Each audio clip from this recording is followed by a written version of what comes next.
Hey, welcome to my basement, everybody. Man, I've got a special episode today. The Falcon and the Winter Soldier has become one of the biggest streaming shows of the year, and I got to speak with Georges St. Pierre, who plays Batroc the Leaper in the show, as well as Kari Skogland, who is the director of the show.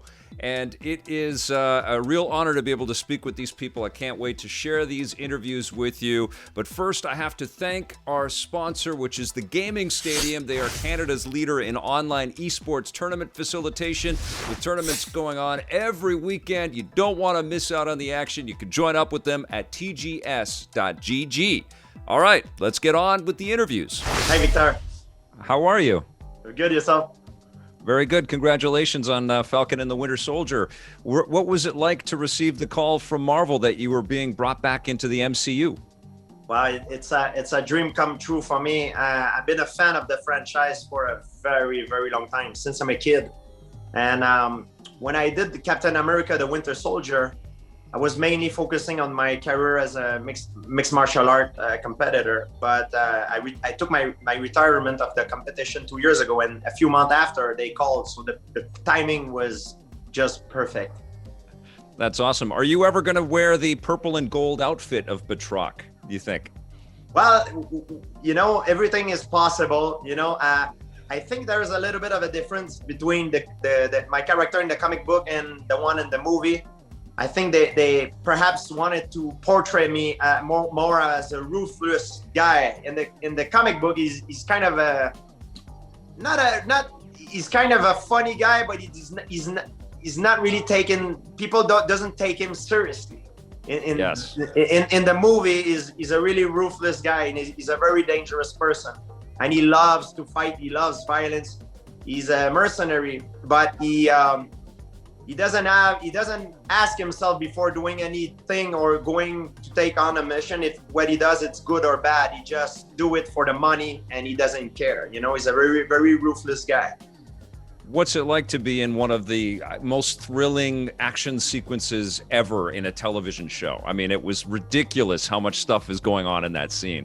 It was amazing. You know, the choreography and everything. I have the chance to work with the best, you know, like the whole thing, the Disney, Marvel, the whole franchise, this doesn't get bigger than this, you know? And sure. That's for the reason now it's been 2 years that I'm working very hard on my acting. Every week I'm having acting classes, camera classes, theater classes, also English classes, in order to improve and be able to deliver for the fans. That's wonderful. You have this really crazy close quarters fight with the Falcon. Talk about that and maybe some of the things that you had to consider, because obviously you bring all of this professional experience and, you know, lots to draw on, but, you know, nobody wants to get hurt in a situation like that. Although I think Anthony Mackie got punched in the face. Yeah, well, you know, it's unfortunate and it's my fault, because you know, when you fight for real and when you fight for the camera is very different. And people think that when you fight, because it's a choreography, it's not dangerous. It could be very dangerous. Sure. The thing is, everything is planned ahead of time. And when something is planned, you've been doing it for a long time, for hours. You know, you repeat. And sometimes you plan that the reaction of your partner will be the same as the one previously. But what happens sometimes is when someone, you know, change their reaction, and it happened. I was throwing a punch and he was supposed to duck, but you know, Anthony has a lot on his plate. You know, all the line, he has to remember all the choreography. Plus, it was a very long day, that particular day, and he has to wear a suit that make him sweat like crazy. So suit with wings too, which just blows me away. He's got a fight with wings. It's insane. Yes, on top of that. So I threw a punch and he went under, and when he went under, he didn't go down, and I didn't have the time to pull my punch fast enough. So I cut him on the elbow, and he's really a tough guy. And I was making joke after, we were laughing about it, and I told him, I said, Anthony, you're the only human being in my life that I've hit and that I have more damage, because after I hit him, I think I cut him on the part of my elbow where the nerves are, and my hand was numb for a few minutes. And I told him, I said, man, I don't know what you're made of. You're made of steel. You're a true superhero. It's amazing. That's awesome. Now, all the actors and all the stunt performers in that sequence are wearing these wingsuits and they're diving and jumping all over the place. Have you ever done that? And what do you think about the whole idea of wingsuits? Well, I put on the wingsuit. I've jumped off the plane, but the plane was on the ground and it was a crash mat where I land. I didn't do it in mid-air. The people who did that, they're professional. And having incredible, great stunt people, it's like I've been told it's like a secret weapon in the movie business. You know, it's like, because these guys, they make us look great. You know, a lot of the stuff, I'm a professional fighter, you know, like I've done a lot of things I do in fighting. I've done it for real. But this is choreography stuff. It's a different things. And there's a lot of stuff I cannot even perform myself. So I need a stunt double in order to do it. So if you remember one of the fight scene, again, when Batroc fought Steve Rogers, there's a part of the scene that the Batroc is doing a bunch of flip in the middle of a concrete, you know, so they cannot afford to hurt the actor, because what they need from us is this. It's a lot of stuff I can do myself, but then a lot of things I cannot risk to do it. Otherwise, I might break my head or my neck landing if I miss my landing, you know? So no wingsuits on camera, at least. No, exactly. So you fought Cap and you fought Falcon. Is there a Marvel superhero you would like to be on screen with? Doesn't necessarily have to fight with them, but probably you would fight with them. Who would you like to go up against? Well, if you see, Batroc was back for vengeance. You know, he likes to win. And when you see him take on Captain America, he's using a lot of savate move, because that's his background in martial art.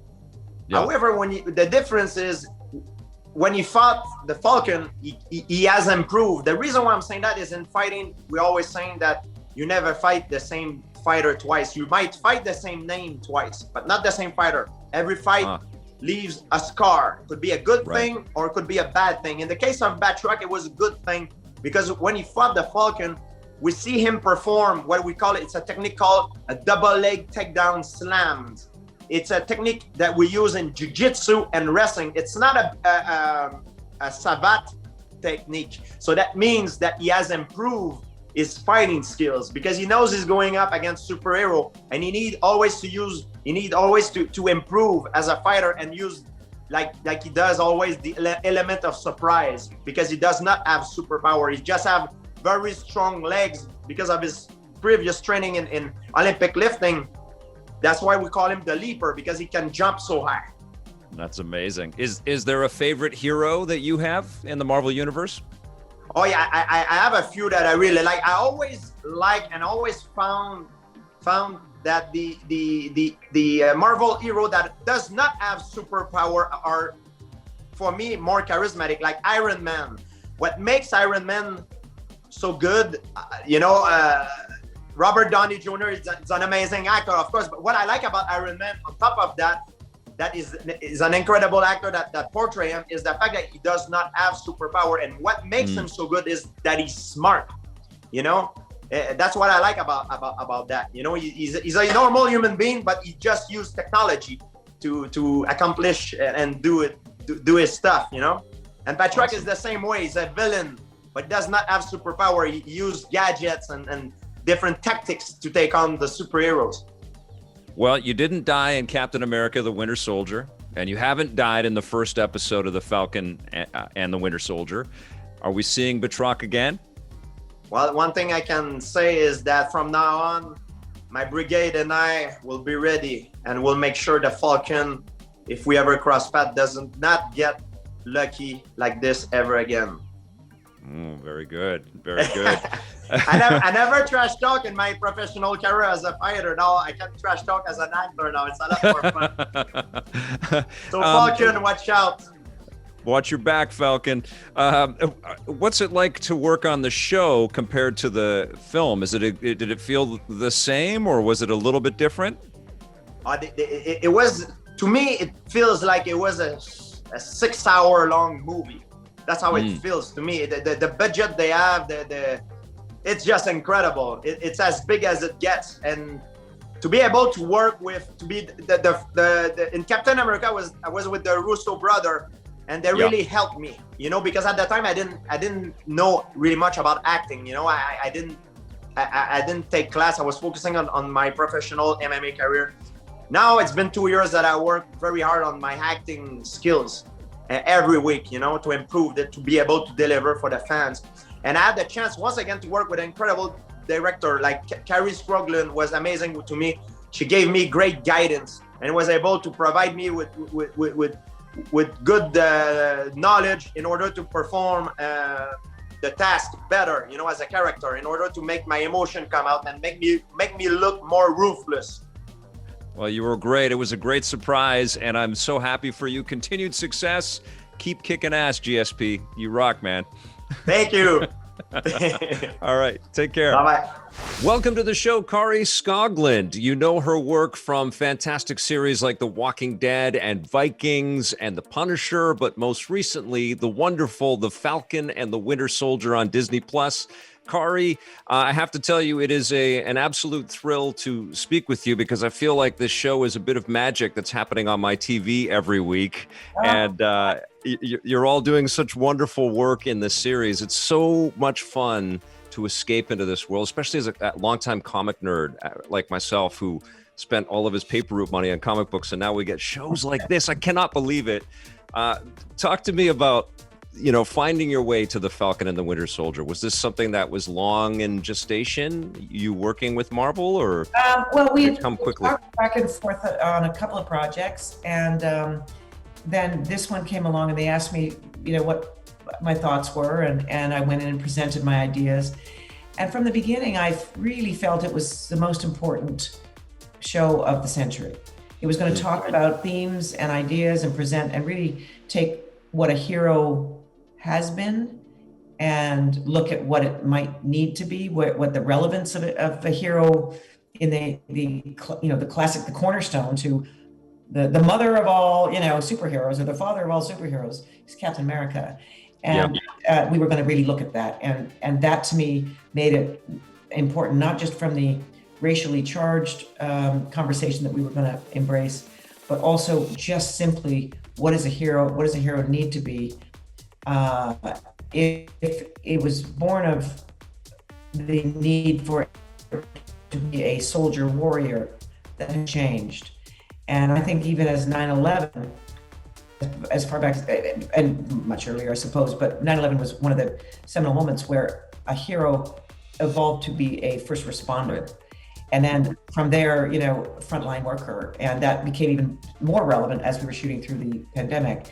So that conversation is very much a part of the DNA of what we were seeing, and I felt that to be very, very important, not just for, you know, as a construct for the MCU world, but for all of us as fans and for the world at large. Yeah, it's not lost on me that we're recording this interview during the last days of the Derek Chauvin, George Floyd trial that's happening right now. And there are some really important statements about Black representation and how Sam Wilson figures into the world of the MCU, but the world in general. And, you know, it's complicated material to tackle, but I think it speaks to the value of the MCU and comic books and how they can kind of speak to broader themes and important messaging that we all need to hear, no matter how complicated it is, right? Exactly. We also minimize the use of guns, if you'll notice. Mm-hmm. Yes. The action sequences are not fighting for fighting's sake, violence for violence sake. They're always story or character motivated. They're fun, you know, I mean, obviously, and that's part of what we love about MCU, but we also try to really give each one of them its own unique quality, I guess. And so you'll note a shift in that as well. So yes, this is the messaging that we need to now start to embrace, and through I call it vitamins in the ice cream. Yeah. Yeah, and that's a great analogy. And what's really interesting also, of course, is that Captain America is working overseas. And there's a statement about, you know, America's symbolism on the international stage there as well. And you shot overseas as well. What was it like to bring the production from Atlanta to Europe and kind of roll with all of the changes there? Well, I do a lot of work in Europe, so this was for me, very easy. Mm, What was great was opening up the international, scope of it yes. on the visual side. And I think it really made a big difference because of these themes we were talking about, imperialism being one of them, Yeah. that we had to sort of take it out of our normal comfort zone imagery and Yeah. really embrace Europe. And I guess it's one of the first that does that in a big scale. I suppose Spider-Man has as well, but we really embraced the scenery, and I wanted it to have that feel, that international scope and thriller quality. So they were very, very welcoming over there as well, which was terrific. That's amazing. And your international cast is fantastic as well. There's like really nice little nuggets of surprise in every corner. Was this what you were anticipating when you were talking to Marvel about working on the show? Did you get what you bargained for, or was it more, or was it different? No, it was great. I mean, besides pinching myself every day going into work, and definitely that, when I got the call, hey, they want to, they want to work with you on this. I, just celebrated for a week. I think for me, it was, yes, a bit of a learning curve because I hadn't worked at this scale or scope before.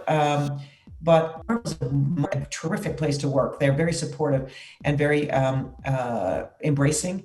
But I also think my ideas came in as well. The reason they wanted to work with me was in part because they had not done a 6-hour movie, Yeah. and I had, and they felt like I could maybe bring something to the party in terms of what that was. Now, truthfully, we just made it like a big movie, so I don't know that I brought so much to any, earth-shattering new ways of doing things. But definitely, there's a path of discovery that they want to go on, and they want you as a filmmaker to make it your show and to really bring what your sensibilities are. That's why you've been, asked to join the world, is to bring what you do. So there's no limits. It's just all about doing the best making it the best it can possibly be. That's awesome. Invigorating. I've read some reports that there were some changes in the storytelling because of what the pandemic kind of meant to the production. Is that true? Did it evolve a little bit, or was it kind of always in this direction? No, we were always talking about. We were always in, because you can't pivot that much. So we were well into it when the pandemic hit and all that. Having said that, we went into post and we definitely sharpened our pencil. Because by then we were able to, we had the scene, we had most of it shot, about 75% of it. And so then when we went back to do the final days that we hadn't shot yet, I think we probably streamlined, but the story never changed, which was just, I guess, testimony to how relevant, without intentionally, I mean, I guess when I say that, we were intentionally trying to be relevant. But we never guessed how. We were Yeah, I mean, like the whole refugee kind of storytelling and storyline there is just amazing and topical as well. Let's talk about your performers that you got to work with. Had you been able to work with them, either of these cast members, at any point in your career before, or was this all brand new territory for you? Oh, well, Clay Bennett, I had worked with him in the past. Mm-hmm. And so knew him, and in fact suggested him for the role, and he did a great job. But nobody else, no. So it was all new, and it was terrific because we hadn't worked together, and they were also going to go on, these new paths for the characters. So it meant that we could do it together, and I wasn't bringing any baggage of previous Marvel work, which was important because this wanted to have its own look, feel, and be very grounded. And that's, so I came, with absolutely no preconceived anything. And I think that was important. Well, Anthony Mackie and Sebastian Stan definitely have not baggage, but experience in Marvel. And was that a benefit or a bit of like a curse, maybe? Was there a little bit of an expectation of how things would go and you shook things up a little bit? How did that sort of work? Sure. I think I did. I mean, I think they were willing too. I mean, it's not like I came in and said, oh, no, we're not going to do it that way. But I think because I didn't have the baggage, and they also really definitely wanted to explore the characters in ways that they hadn't before. To not only freshen them up, but to find out who they were. Because any performer at some level, you're doing the same thing again and again, right? If that character is a recurring character who hasn't been able to get outside the box. So for Bucky in particular, we were going to meet. For Sebastian was going to, go inside this character in a way that we had never seen before. I think it was a bit terrifying for him because he wanted to make it right for sure. But this character was suddenly vulnerable. He'd gone from this, very, which he built, the Winter Soldier, he really was part of building who that was. And so for us to completely tear that apart was, I'm sure, him feeling like he was, jumping off a cliff every day. Anthony, the same, we were now going inside his family and meeting a superhero who wasn't coping well with his own family issues. The minutiae, he could do big world stuff, but the minutiae he wasn't doing so well at. So that too meant for him to dig deep into other sides to that character that he'd never explored. So it was just really, very challenging, but so satisfying. Well, there are two phenomenal characters that were just so important in the Captain America lore and all the Marvel movie storytelling, but we all wanted more. And it seems like a gift to the performers and to everybody involved in the show, but also to fans, because we got that relationship. This is a bit new for Marvel too, and so they loved it. So that's why they suddenly loved the 6-hour space, so that they could present the characters in a much more rounded way. Sorry. Well, it's amazing. I want to talk about Wyatt Russell because I think he is the true great revelation. He's doing an amazing job in this role. Like, you just love to hate him. He's just, he's all sides. As an actor, I mean, how do you feel when you're just universally hated like that? But we will come to love him, I'm sure. We'll love to hate him. He has brought such nuance to it and such authenticity. Yep. I've never wanted to love to hate him. Honestly, I wanted to feel that he wanted to be the best he could possibly be. Yes. But he does not have that soul, inside him that makes him beat out of him. Yeah. Well, and I think in the episode 5, when he's in front of the tribunal, and we get inside his head a little bit and we realize, oh my God, that there's a real human in there who was built by the process, by the, and he says, and you abandoned me. And he's right. He was just doing what he was told to do. Yeah, the veteran affairs kind of aspect of all of this. You have a very interesting perspective because you've worked on a Marvel television show with Marvel, but a different brand. It was The Punisher, and I'm wondering what the difference is working on The Punisher and The Falcon and the Winter Soldier. Well, it couldn't be more different. I mean, The Punisher was actually not Marvel. It was Disney. And so it was a very different team. The Marvel team is all feature. So this is their first television. So they made it like a feature, and they brought that sensibility and that thought process and that execution process. The Punisher, which was done more like a more traditional television show, episodically, and didn't have the grand scope and scale or the budget. So it was quite an extraordinarily different experience. What are you hoping that audiences come away with after they've watched all of The Falcon and the Winter Soldier? It'd be great if they came away with discussion. What the whole premise of, if you're going to dive into some of the themes we dive into, imperialism, racism, elitism, all these very heady kind of conversations, then and not tie it up in a nice, neat little bow. I think if we've moved the needle of discussion, of awareness, if we've illuminated or enlightened anybody in the process to think deeply and to ponder, then we have been successful. Amazing. Thank you so much, Kari. Fantastic to meet you, and thank you for your work on this exceptional show. Oh, thank you. Enjoy episode 6.